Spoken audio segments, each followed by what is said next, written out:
Moisés Palmero Aranda, embajador de la naturaleza en el Ejido, se ha convertido en un referente en la educación ambiental gracias a su trabajo al frente de la asociación El Árbol de las Piruletas.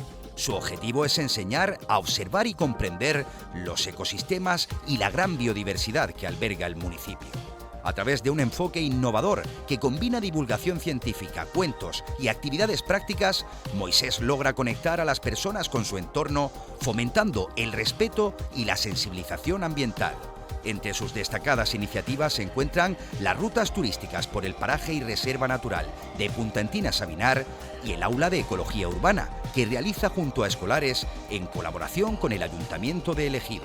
Por su dedicación y compromiso, se le concede el premio al mérito turístico. Pues así, sin anestesia, sin ambajes, nuestro primer café por fin, hemos cuadrado agendas con Moisés Palmero Aranda. Bueno, para más señas, Moisés Salvador Palmero Aranda. Presente, querido Moy, muy buenas. Muy buenas, Antonio. ¿Cómo estás? Muy bien, muy bien. Y si no hemos venido antes, pues por lo que tú dices, porque no hemos sido capaces de cuadrarnos, pero yo estoy aquí en mi casa, me siento en mi casa y sí. Cada vez que nos llamáis estamos deseando. No paras quieto, no paras quieto. Hay que intentar moverse, es que si no, si te quedas quieto dejan de verte, ¿no? Y entonces hay que moverse. Oye, hemos abierto con esto que es, no voy a decir el último, el penúltimo, el más reciente reconocimiento. ¿Qué significa, qué supone este reconocimiento para ti? Muy. No, pues fue una sorpresa cuando nos llamaron para decírnoslo y para mí es uno de los más emocionantes porque lo da la Concejalía de Turismo del Ayuntamiento de El Ejido, ¿no? Y lo daba en Fitur. Y normalmente cuando se habla de turismo y más en un ayuntamiento como el de El Ejido, en el poniente Almería, con los invernaderos, hablar de medio ambiente, hablar de educación ambiental, pues no es fácil, no es sencillo, no se ha hecho, ¿no? Y entonces que pensasen en lo que nosotros estábamos haciendo y que pensasen en mí para este reconocimiento a mí me hizo mucha ilusión y poder contar cosas de Punta Encina, del medio ambiente de El Ejido, allí en Fitur, delante de todos los políticos y delante de toda la gente que estaba allí, pues la verdad es que me hizo mucha ilusión. De los muchos reconocimientos a lo largo de tu trayectoria, ¿este es el que más ilusión te hace o no? ¿O ha habido otros momentos? Bueno, muy especiales. Algunos de los primeros fue aquí, en Candil Radio, con el certamen de literatura, y quizás esos eran emocionantes porque eran las primeras veces que nos presentábamos a certámenes y que reconociesen los relatos, pues también nos hacía muchísima ilusión. Y todos los demás premios, aunque yo siempre le quito un poquito de valor, ¿no? Porque ya sabemos muchas veces lo que representan los premios, ¿no? Y la relatividad de los premios, pues todos hacen ilusión en su momento y por quién te los da y demás. Pero como decía, quizás por ser el último, porque tenemos más reciente, pero por esa sensación, ¿no? De que por fin en El Ejido se está hablando de educación ambiental, estamos poniendo en valor Punta Encina-Sabinar, pues a mí me ha hecho mucha ilusión, porque el propio ayuntamiento, que te reconozcan en tu pueblo, pues es algo gratificante. Muy buena noticia, nos parece a todos después de tanta lucha, ¿no? Pues sí, la verdad es que sí, que parece, siempre todo el mundo lo dice y es que es verdad, ¿no? Los premios pues no son algo puntual en un momento determinado, sino que todos tienen una trayectoria detrás, ¿no? Y la nuestra, en colaboración con el ayuntamiento, que al principio ni nos escuchaba, ni esto era un tema que le interesase, pues ya en los últimos años estamos haciendo muchas cosas en común y se están dando cuenta de la importancia de hablar de nuestro medio ambiente, porque tenemos mucho, muy singular y tenemos que presumir de eso. Absolutamente. Yo suelo pedir un tema y entramos ya en lo que es el primer café extendido. ¿Café o té? Un cafelito. Un cafelito. Primer café verde. Vale. Y suelo pedir un tema, una canción que suponga algo. Moy ha elegido esta. Siempre me visteis mover los brazos en una danza al viento de giros extraños. La canción del Espantapájaros 091, ¿por qué, Moy? Bueno, porque me retrotrae a mi juventud, a esos inicios y final de 091, que era un grupo que nos gustaba muchísimo, y luego pues una canción pues que también tiene mucho que podremos decir que me representa, ¿no? Y además por eso la acogimos para ser la sección de nuestro programa de Letras de Esparto que emitimos aquí, porque me representa. Y hace unos días hemos tenido que hacer un trabajo, pues, referencia a la residencia que hemos estado en el CNEAN de escritores, y ahí he reconocido, he confesado que aunque yo me pensaba que me sentaba a la sombra del espantapájaros para leerle mis artículos, me he dado cuenta de que soy un espantapájaros, ¿no? Porque no me muevo del territorio, porque trabajo en educación ambiental, que lo que hacemos es mirar lo local, pensando en lo global, y al final he reconocido pues que soy ese espantapájaros que mira siempre al mismo punto, de la misma manera, ve pasar el tiempo, pero tiene mucho tiempo para reflexionar en determinadas cosas y en dedicarle cosas a muy concretas, quizás muy pocas para otros, pero que bueno, trabajándolas en el tiempo y enfocándolas en el tiempo, pues al final crea una visión que otros quizás no puedan tener. Licenciado en Ciencias Ambientales por la Universidad de Almería, nacido un 14 de mayo, puedo decir el año, porque eres insultantemente joven, estás sí, bueno. en la flor de la vida, de 1975, por supuesto en el Ejido. Antes de, quiero decir, breves recuerdos del chaval, del mozo Moy, ahí en el Ejido, del adolescente, ¿qué recuerdos te vienen? No sé, ¿cómo eran aquellos tiempos? No, yo siempre me acuerdo jugando al fútbol, ¿no? Porque a nosotros nos gustaba mucho jugar al fútbol, y eso de estar en los equipos, ¿no? Compartiendo con los amigos, los juegos en la calle, las porterías aquellas de piedra, los balones de piedra.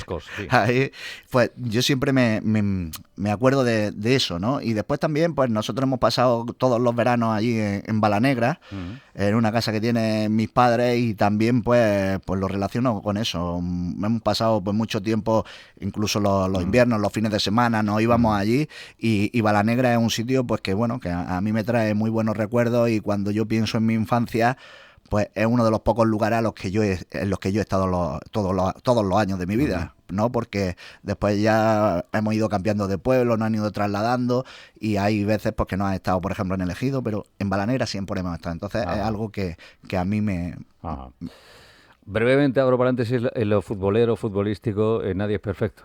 Nadie es perfecto. Vamos a hacer. ¿En qué momento te haces de la Real? Pues yo soy como todos los niños. Yo me apunté de la Real con 4 o 5 años porque era quien ganaba. Correcto. ¿No? Y como en aquel momento la Real tenía a Arconada, tenía a López Ufarte, a Satruste y a Zamora, pues yo me hice de la Real. En mi casa son todos del Athletic de Bilbao. Sí, señor. Pero yo me hice de la Real, y bueno, después ya me di cuenta de que no íbamos a ganar mucho más, pero ya era absurdo bajarse del carro. Pero ese detalle te define ya como persona, ya empiezas a ser rebelde, ¿no? El punto contracorriente también ahí, ¿no? Y ha costado, ¿no? Porque han sido muchas peleas con los madridistas y demás, y la verdad que ha costado. Bueno, y después también con el tiempo es lo que hemos hablado algunas veces. Ya la Real también empezó a fichar extranjeros, pero es una de esas políticas que a mí me llama mucho la atención, ¿no? Que quisiesen jugadores de la tierra, fuese bien o fuese mal, ¿no? Eso lo mantiene el Atleti, y es algo que a mí me crea simpatía en el Atleti de Bilbao, porque el fútbol se ha convertido en un negocio que no tiene sentido. Bueno, cierro paréntesis, he pasado puntilla por ahí, por ese capítulo. ¿Cómo eras como estudiante? Es decir, ¿eres de la EGB? ¿Pasas también por la enseñanza secundaria? ¿Cómo eras ahí? ¿Eras un trasto? ¿Eras aplicado? No, yo en la época de la EGB sí éramos disciplinados y éramos pues eso, teníamos muy buenas notas, ¿no? Pero después la etapa del instituto coincide también con un par de traslados de municipios, ¿no? Que estábamos muy cerquita, pero nos fuimos elegidos a Adra, y de Adra a Roquetas, y eso pues trastoca un poquito, ¿no? Y si además se le suma la edad del pavo y la hormona y todas esas cosas, pues ahí ya empieza un poquito a descuidar los estudios y demás. Pero bueno, he ido sacando los cursos poco a poco, repetimos segundo debut en su momento por uno de esos traslados, pero bien. Me mantengo en la línea. ¿En qué momento, es decir, en esa etapa, se te enciende la bombilla y dices, oye, quiero educación ambiental, es decir, quiero ciencias ambientales? No sé si visualizas ese momento, ¿cómo fue? ¿Por qué?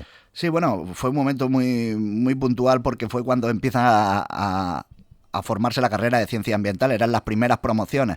Entonces yo sabía que yo me había decantado por la ciencia, sabía que la biología y la geología era algo que me gustaba, Y bueno, cuando salió Ciencias Ambientales, pues tenía unas perspectivas mucho más amplias que una carrera quizás tan especialistas como las que decíamos de biología o geología. Era algo más generalista, se supone que iba a abarcar muchos más campos y me gustó la propuesta, y fue ahí cuando yo decido meterme en Ciencias Ambientales. Ahí empiezas a tener claro que va a ser tu vida, a partir de ahí, o gran parte de tu vida. En ese momento sabíamos que iban a ser por lo menos 4 años.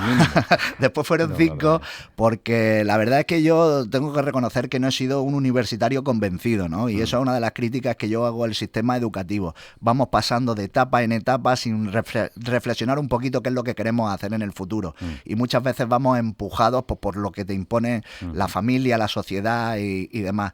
Y yo entré en la universidad sin saber si yo quería ser universitario, ¿no? Pero en el momento que llego a la Universidad de Almería, una carrera tan bonita que estaba empezando, que había muchas excursiones, mucha salida al campo con unos temas muy bonitos, porque hablaban de ecosistemas, de animales, de fauna y demás, pues ahí ya me di cuenta de que sí, de que estoy en la carrera que había acertado con la carrera, que no me iba a mover de ahí, y aun a expensas de lo que me deparase el futuro, yo pensaba que me iba a dedicar a ello. Encima en una tierra como esta, ¿no? Con tantos espacios. Ahí empiezas ya a fijarte, tener curiosidad por los espacios, los protegidos, no protegidos, la situación, el estado. Sí, no, ahí empiezo a descubrirlo. Ahí hay también espacios protegidos que yo no conocía, ¿no? Sobre todo en la zona de Levante. Algunos había escuchado hablar, pero evidentemente tampoco conocía su importancia, tampoco sabía de la política, de la gestión de los espacios protegidos, pero ahí en la carrera pues vamos descubriendo. Tuvimos suerte porque fueron un grupo de profesores que en otras universidades, las ciencias ambientales, han apostado por otras materias, quizás más el derecho, más la ingeniería y demás, pero aquí se apostó por los ecosistemas, por esos servicios ecosistémicos que, aunque no se hablaba en su momento, ya nuestros profesores nos lo transmitían, y esa visión tan generalista de esos profesores pues hizo que nos gustase primero el paisaje, descubriésemos ese paisaje que teníamos a nuestro alrededor, lo fuésemos descubriendo poquito a poco y que al final nos calase y decidiésemos trabajar en ello. Dime el nombre de un profesor o una profesora que te motivase especialmente. No, pues hay muchos, pero Hermelindo Castro, que nos dejó el verano pasado, es una de esas figuras no solo en la carrera de Ciencias Ambientales, sino que en la naturaleza de Almería, que ha tenido muchos cargos en la Junta de Andalucía y demás.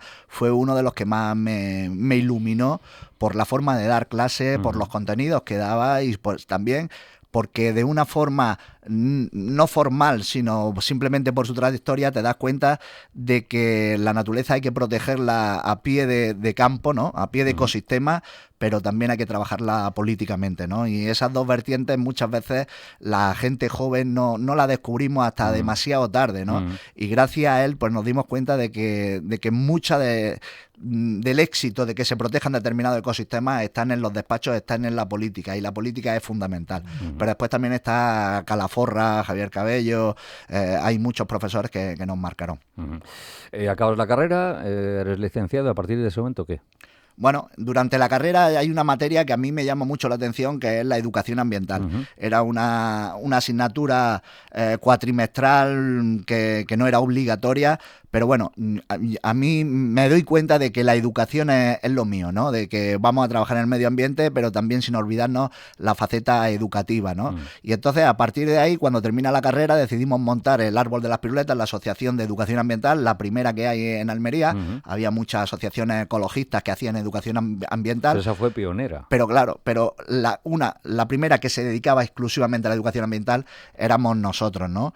Y lo decidimos hacer porque la educación ambiental era una materia relativamente joven y que nos posibilitaba, sin tener esa connotación negativa que tienen los ecologistas en muchas partes, pues nos permitía ir abriendo otras determinadas puertas en ayuntamientos, en administraciones, que en ese momento no se estaban tocando de esta manera.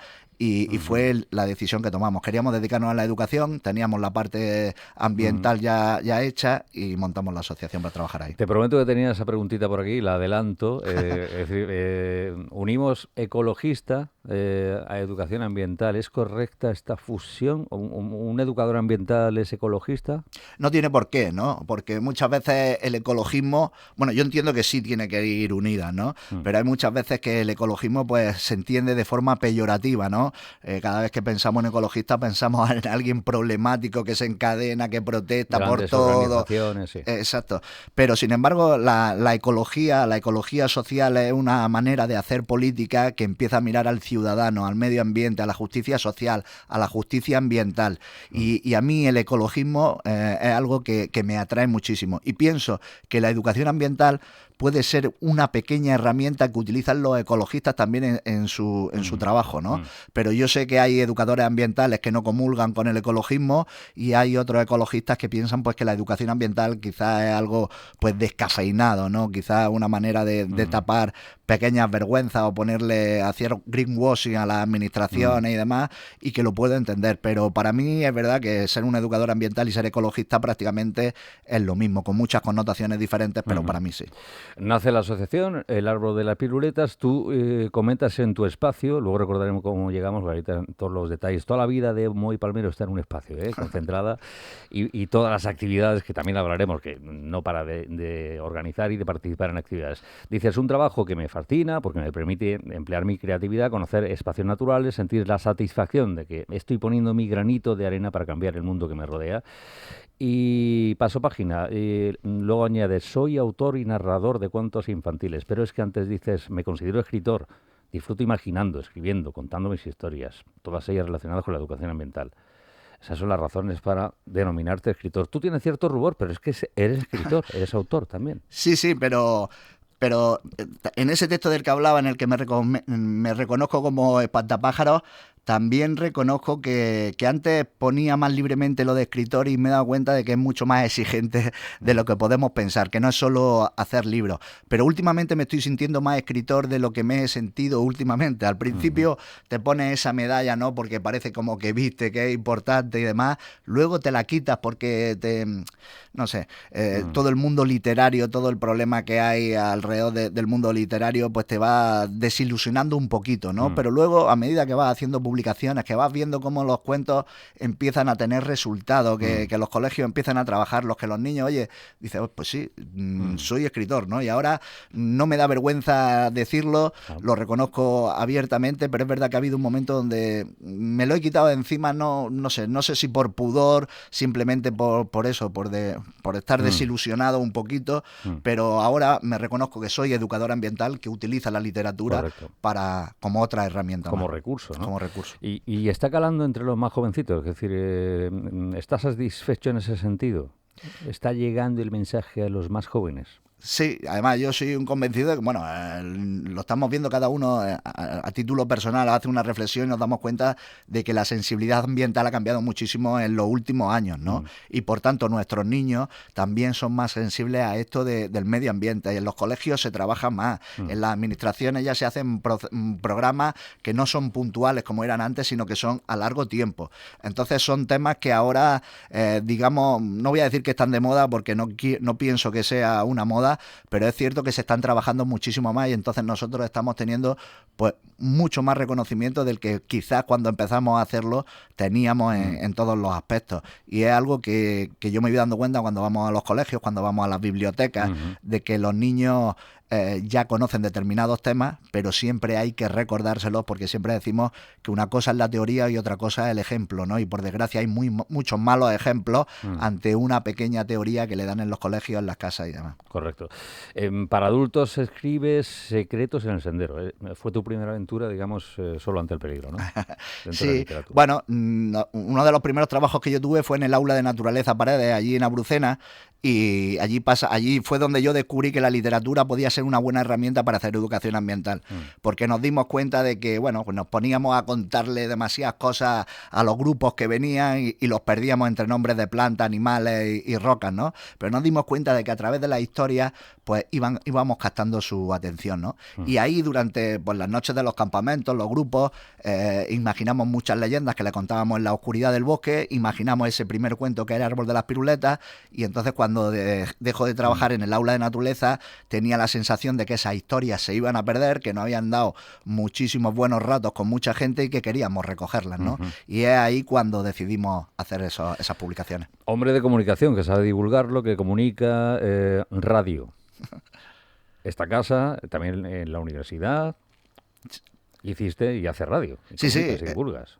Bueno, cuando conocemos Candil Radio y nos damos cuenta de que tiene las puertas, las ventanas abiertas aquí a todo el mundo, y a través de las asociaciones, tanto de Promar como de Letras de Esparto, que formamos luego, pues decidimos hacer un programa de radio. Era algo que nos llamaba la atención, pero antes era quizás más complejo, ¿no? Hacer un programa de radio. Pero decidimos proponerlo aquí, nos aceptasteis como hacéis con todo el mundo. No con todo el mundo, ¿eh? Bueno, puntualizaremos. Pero desde entonces, pues hace ya 8 o 9 años que estamos haciendo programas continuamente aquí. Luego también empezamos el proyecto Ecocampo en la Universidad de Almería, y entonces decidimos también hacer un programa de radio allí en Radio UAL. Y eso lo hemos dejado hace 2 años, queremos volver a retomarlo. Y ahora también hacemos colaboraciones con Onda Cero allí en El Ejido, 5 minutitos semanales, con Radio Poniente también 5 minutitos semanales, y con todo el mundo que nos llama, porque la radio me parece también otra herramienta, otro elemento muy sencillo de hacer, que llega a muchísima gente y además se apoya en la palabra, ¿no? En el discurso, en el debate. Y la tele muchas veces, pues la imagen te pervierte todo el mensaje, lo pervierte todo, pero la radio está muy acorde con la literatura y con la educación ambiental, y para mí son 3 herramientas que se enlazan perfectamente y que me permiten hacer muchas cosas. Y el Moi Palmero reivindicativo, el que atiza cuando hay que atizar, es decir, el columnista, articulista, también estás presente en la prensa almeriense, ¿no? Sí, bueno, también empezamos a meternos en esos jaleos que no han dado muchas satisfacciones, pero también muchos quebraderos de cabeza, y tengo la sensación de que me he ganado muchas líneas rojas que no me debería haber ganado, o que son follones que a lo mejor no debería haberme metido, pero que no me arrepiento, ¿no? Porque en su momento creíamos que era oportuno. Sí, bueno, pues esos artículos de opinión me permiten eso, opinar, que creo que en esta sociedad es lo que hace falta, ¿no? Muchos nos quejamos a través de las redes sociales y no nos metemos en jaleos, simplemente tiramos la piedra y escondemos la mano, pero en la prensa nos dieron la oportunidad de tener un espacio con nombre y apellido, firmado con mi nombre y apellido, decir lo que opino. A quien le moleste, pues lo siento.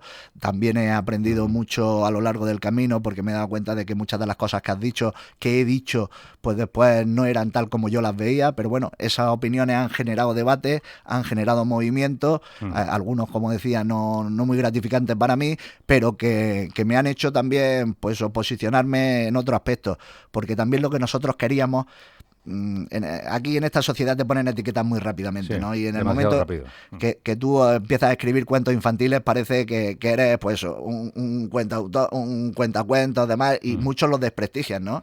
Pero si ya también escribes para adultos y opinas y tienes alternativas y demás, pues hay gente que ya te mira con otra visión, ¿no? Y entonces, ¿y eres consciente de ello, de las marcas que cierta gente te va poniendo? Sí, bueno, yo tengo puertas cerradas, enemigos que no me llaman.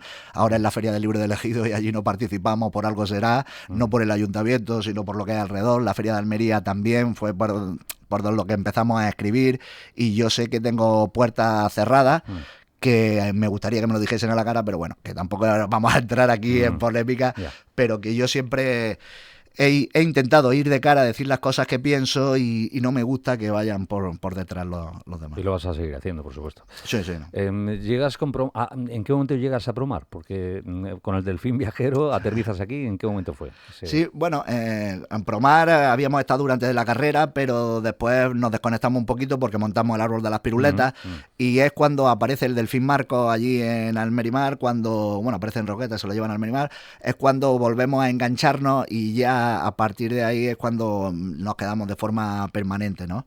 Y desde entonces, pues ahí seguimos. Letras de Esparto. ¿Cómo surgió Letras de Esparto? Pues en ese momento es que empezamos a publicar, nos dimos cuenta de que, bueno, todo el mundo que saca su primer libro se cree que tiene en las manos una bomba, ¿no? Una joya, ¿no? Y luego cuando te pones a moverlo por las librerías, por la feria de libros, te das cuenta de que como tú hay muchísimos, ¿no? Y que lo tuyo va a pasar de largo en apenas 3 meses. Entonces, pues decidimos, muchos que estábamos empezando en ese momento, nos fuimos encontrando en esos ambientes y decidimos crear una asociación, primero, pues eso, para defendernos, para aprender los unos de los otros y después para que nuestros libros, oye, tuviesen un poquito más de recorrido. Y si luego podemos montar actividades culturales, medioambientales, de todo tipo, pues bienvenido sea. Y Letras de Esparto nació con ese objetivo, de aglutinar a gente que empieza o gente que lleva mucho tiempo y aprenderlo uno de los otros. A mí me ha sorprendido que has hecho tus pinitos dentro del mundo del cine, el cortometraje, guionista y creo que actor también en algún momento, ¿no? Bueno, sí, pero eso es, pues, en el Ejido hay un festival de corto, ya no sé si sigue, y ahí decidimos hacer un pequeño corto, ¿no? El hombre y la flor, y como nadie quería interpretarlo, pues lo interpreté yo, pero vamos, no se me ve la cara en ningún momento, es simplemente una figura, se ven las manos, las piernas, tal, no sé qué, y siempre de espaldas. Eso no es actuar, pero... Sí, es actuar, bueno, sí, también es verdad, también es verdad. Y luego también en Carbonera se hizo un concurso de guiones. Era el primero que se hacía, yo presenté uno que titulaba Residuos y ganó. Y bueno, y el premio era grabarlo, pero la grabación pues no fue muy allá en el sentido de que yo había escrito un guión más humorístico, satírico, quizás, más de crítica social, y se le dio un enfoque ahí como muy tétrico, ¿no? Y bueno, un corto que no ha tenido ninguna repercusión en ningún sitio, pero bueno, que a mí me hace mucha ilusión, pues porque bueno, también ganar un concurso de guiones, pues me hizo ilusión en su momento. Si le pregunto a Moy Palmero como educador ambiental, pero también como hombre, como activista, digámoslo así, ¿no? De la defensa de entornos, es decir, ¿qué asignatura está suspendida en territorios protegidos, no protegidos de la provincia de Almería? Bueno, los espacios protegidos, por desgracia, están perdiendo cada vez más peso, ¿no? Y por desgracia los estamos deteriorando a marcha forzada. No... Hay algunos de los aspectos, ¿no?, que llevan a ese deterioro que pueden ser globales, el cambio climático, la economía capitalista y demás, pero después hay otros que sí son locales, ¿no? Y a mí me da muchísima pena ver los espacios naturales, pues primero llenos de basura, como están. Luego con muy mala gestión de lo que es el tránsito de personas, vehículos y demás. Y luego también la falta de vigilancia, que eso ya depende de las grandes administraciones, que cada vez están recortando más en el personal que se dedica a los espacios naturales protegidos. Y nos da la sensación de que tenemos espacios muy singulares, pero muy poco valorados por las administraciones. En los últimos años, con ese cambio de sensibilidad, por esa presión de Europa para protegerlos y demás, se le está dedicando quizá un poquito más atención, pero se hace de forma desganada, ¿no? Sin convencimiento. Y a mí eso es lo que más me entristece, ¿no? Porque quizás cuando empezaron los espacios protegidos en el año 89, Almería estaba creciendo en ese boom, ¿no?, de la agricultura intensiva, y había espacios que entre comillas sobraban, que frenaban el desarrollo, pues lo podíamos ver así, la gente los veía con reticencia, ¿no? Pero 30 años después, sabiendo que esos espacios no los vamos a tocar, que son importantísimos, que son singulares, con un poquito más de sensibilización, pues deberíamos apostar por ellos para protegerlos definitivamente y no terminar estropeándolos, ¿no? Sinceramente, ¿eres optimista a corto o medio plazo, mirando un poquito al futuro? Un educador ambiental tiene que ser siempre optimista, ¿no? Y por eso seguimos al pie del cañón.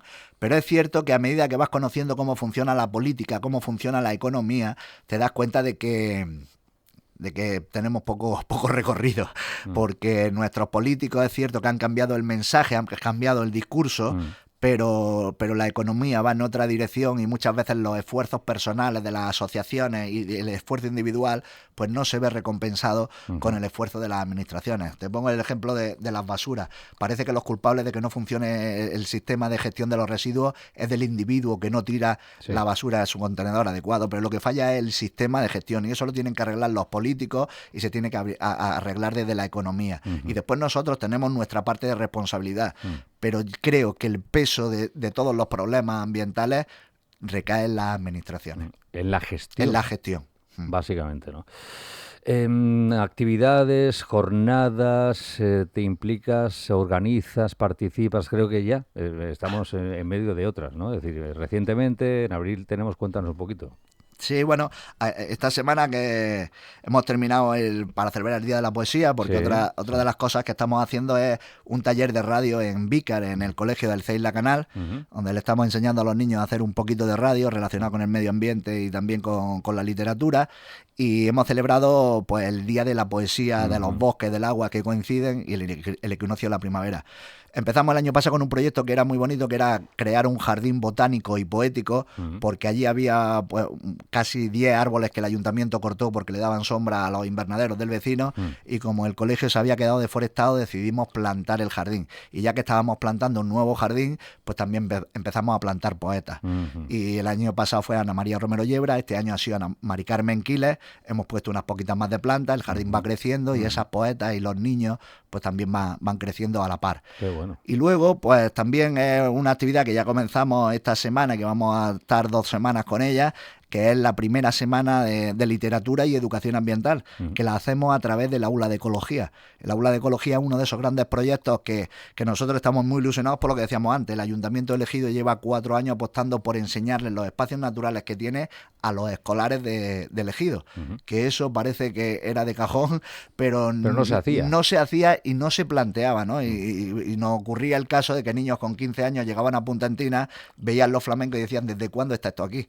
¿No? Es decir, que no habían pasado nunca por allí. Bueno, pues dentro de ese aula de ecología que llevamos ya en los últimos 4 años creciendo poquito a poco con actividades, hemos pensado que incluir la literatura, porque ya que nosotros hacemos cuentos que están relacionados con los espacios que tenemos a nuestro alrededor, pues es interesante meterlos. Y como ahora se celebra, el día 2 se celebra el Día Mundial de la Literatura Infantil y Juvenil, por Hans Christian Andersen, pues hemos decidido hacer esa Semana de la Literatura y la Educación Ambiental, que ha tenido tanto éxito que se ha convertido en 2 semanas, donde van a participar 8 centros diferentes, donde vamos a contar casi 25 veces el cuento, unos 1.400 estudiantes, y luego también se van a hacer 2 limpiezas de playa, porque nuestros cuentos están pensados para conocer los espacios naturales, pero también para pasar a la acción, para desactivar, bueno, para activar a ese activista que todos llevamos dentro, ¿no? Correcto. Y entonces va a ser 2 semanas que nosotros tenemos mucha ilusión y que confiamos que, bueno, que se afiancen en el municipio y durante todos los próximos años se pueda hacer. Qué bueno. ¿A qué dedica Muy Palmero su tiempo libre? Pues la realidad es que no sé mucho distinguir entre tiempo libre y de ocio y de trabajo, ¿no? Y prácticamente nos dedicamos a lo mismo. Cuando no tenemos grupo, no tenemos que hacer nada, pues estamos paseando por la naturaleza, estamos escribiendo. Me gusta también el cine, me gusta la música como todos, leer también me gusta muchísimo. Y esto de salir de bares, pues ya no está cada vez más prohibitivo, ¿no? Pero también nos gusta seguir saliendo con los amigos a tomarnos alguna Claro que cervecita. sí. ¿El último libro que te has leído o que te haya marcado? ¿Cuál ha Pues sido? el último libro que estamos leyendo ahora, si te digo la verdad no me sé el título, porque es una novela de estas en la que precisamente el protagonista hay un trasfondo ecologista, ¿no? Y es un tema de esos de misterio, una novelita que mucha gente puede decir que es una novela fácil, que es comercial, que además, pero tiene un trasfondo que a mí me gusta porque sale la figura del lobo, que Sí. esta semana justo bueno, que le han quitado la protección en el norte del Duero y se va a empezar otra vez a cazar, ¿no? Y ponen al lobo como protagonista y está ese enfrentamiento con los ganaderos y demás. Es una historia de fantasmas y demás, pero con ese trasfondo ambiental me gusta mucho. Lamento no recordar el nombre porque soy muy malo para esas cosas, pero es una novela que me está gustando. ¿La última peli, voy? Pues la película ahora mismo O la también más me pillas. reciente, no Sí, sé, sí. o alguna que te haya marcado especialmente, algún Sí, título. sí.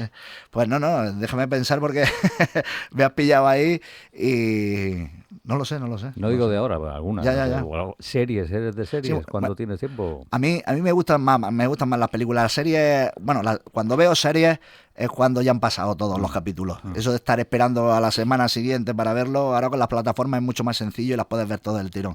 Pero a mí hay una película que siempre me ha gustado mucho que es El Golpe, que es Genial, la obra la maestra. clásica, ¿no? Porque en el momento que la vi, pues me pareció pues eso, muy innovadora, muy diferente a lo que se hacía. La música también me ha gustado mucho y es algo que es una película que yo no soy de ver películas repetidas porque una vez que ya te sabes el guión ya para mí Ya. pierde la magia, no soy de fijarme en los detalles de cómo se hace la película y demás, pero El Golpe sí es una de esas películas que de vez en cuando me gusta volver a verla. Ajá. La penúltima que quieres ser de mayor, Muy Palmero. Yo me conformo con seguir pudiendo hacer lo que hago, ¿no? Y me gustaría pues seguir haciendo educación ambiental y poder seguir escribiendo, ¿no? Y Y la ambición, pues que simplemente nuestros cuentos, pues tengan ese... Nosotros nacimos con vocación local, ¿no? Pero nos damos cuenta de que también nuestros cuentos podrían tener posibilidades en otros ambientes, ¿no? Entonces, de mayor, pues me gustaría ver que esos cuentos han salido de Almería, han tenido recorrido fuera de Almería y que se han convertido en herramientas para trabajar la conservación del medio ambiente, no para nosotros, sino para otras asociaciones, otros maestros, otra gente que quiera seguir trabajando en ello. La última es una pedrada de este humilde locutor. Decían, le estoy dando vueltas a la cabeza últimamente porque parece que retrocedemos en algunos sentidos al siglo XV. La Tierra sigue siendo esférica, es plana. Justo estos días también había un debate absurdo ahí entre un influencer y Calleja, ¿no? Sí. Es que manda narices que estemos descubriendo estas cosas ahora. ¿Qué te parece este tipo de movidas? O sea, a mí me parece absurdo, es decir, que gente todavía dude, pues eso. Bueno, del cambio climático puedo entender que haya cierto debate en si somos los creadores, el ser humano o no, pero que la Tierra sea plana a mí me parece eso tremendo. Ayer en la actividad que hicimos en la universidad, le contaba la coordinadora del pabellón de Historia Natural a los niños lo del meteorito tal y los dinosaurios. Había una niña con 10 años que decía, yo eso no me lo creo. Y entonces vi eso que tú me estás preguntando, esos negacionistas, de que dije yo, madre mía, lo que nos queda todavía por recorrer, ¿no? Y ella tiene 10 años y probablemente sea fácil de explicarle las cosas, pero esa gente, yo qué sé, me pone nervioso. Y fíjate, has abierto tú ahora y muy bien hecho ese debate casi eterno, el cambio climático, tu punto de vista. Sí, bueno, el cambio climático yo lo tengo muy claro de que es algo que se lleva produciendo en la Tierra durante muchos millones de años, pero que en el que estamos inmersos lo hemos creado nosotros, ¿no? Porque los 200 años de combustibles fósiles, quemando continuamente combustibles fósiles, pues hemos acelerado esa concentración de CO2 en la atmósfera y está cambiando el clima. Yo tengo el claro convencimiento de que lo hemos generado nosotros, que nosotros podemos minimizarlo, pero probablemente no podamos corregirlo, porque son efectos naturales que una vez que ya se han desatado, pues las consecuencias son prácticamente impredecibles, ¿no? Y yo se lo intento transmitir a los niños. El cambio climático, pues lo tenemos que intentar reducir por egoísmo, ¿no? Porque ese cambio de temperatura de 1 o 2 grados, pues quizás posibilite que otras zonas cultiven los tomates que nosotros cultivamos, ¿no? Y si nosotros dejamos de cultivar tomates o dejan de ser competitivos, nos vamos a tener que ir de aquí. Si nos va a faltar agua para regar esos invernaderos, pues nos vamos a meter un jaleo. Entonces, simplemente por egoísmo, tenemos que intentar reducir el cambio climático. Pues ha sido un gustazo compartir, por fin, insisto, este primer café con un tipo que aporta muchísimo a muchos niveles. Además, él no es consciente de ello, él no se da importancia, pero ya lo creo yo, que aporta muchísimo. Se llama Moi Palmero y ha coincidido, fíjate, esto no estaba preparado, amiguitos y amiguitas, justo en estos días, inicio de primavera, día del árbol, día del agua, día de la poesía, ha coincidido justo ahí. Y el día de la narración oral. También. Ha sido casualidad. Esto es el destino. Está todo escrito. Querido Moi, te agradezco enormemente. Nos vemos por los pasillos aquí en tu casa, vuestra casa. Por cierto, me preguntan por aquí, ¿tiene algún espacio muy palmero para llegar directamente a todo lo que ofreces?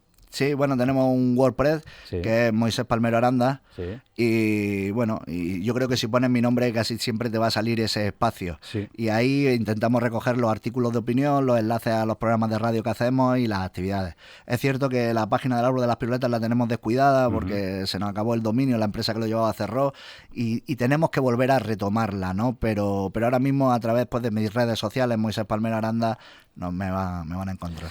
Moi, un abrazo, cuídate mucho, enhorabuena, insisto una vez más, por todo lo que aportas. Muchísimas gracias, Antonio, por esta entrevista y por todo lo que nos habéis ofrecido a lo largo del tiempo. Igual.